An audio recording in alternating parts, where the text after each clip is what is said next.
Ka United Democratic Party UDP, shen kan sa jied no ya General Secretary bathymmai jongka, hadin ka jing e no kam jong MLA barim ka nong thamai, uba jemino mautho.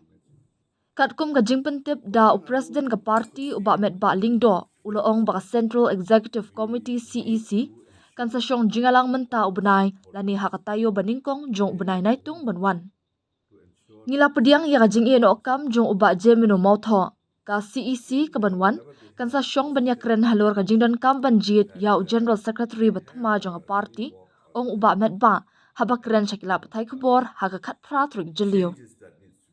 Uba Metbah uloong ru baha ka jing shisha, kimpat kerki satiawan pendap ya ka nekakam, Henry kum ka party, kadon kam bandan yau General Secretary.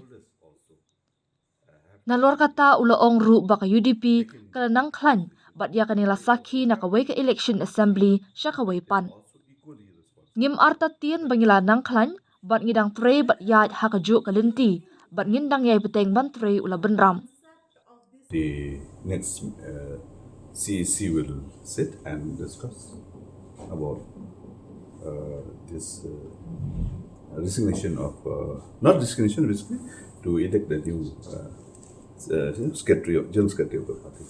Yeah, we have accepted, I should say. We have accepted, yes. The next CEC, in fact, we have a plan for this month end. But if not, perhaps maybe sometime in the first week of July. There's nothing to hurry about that also. But as a party, we should have GS, new GS.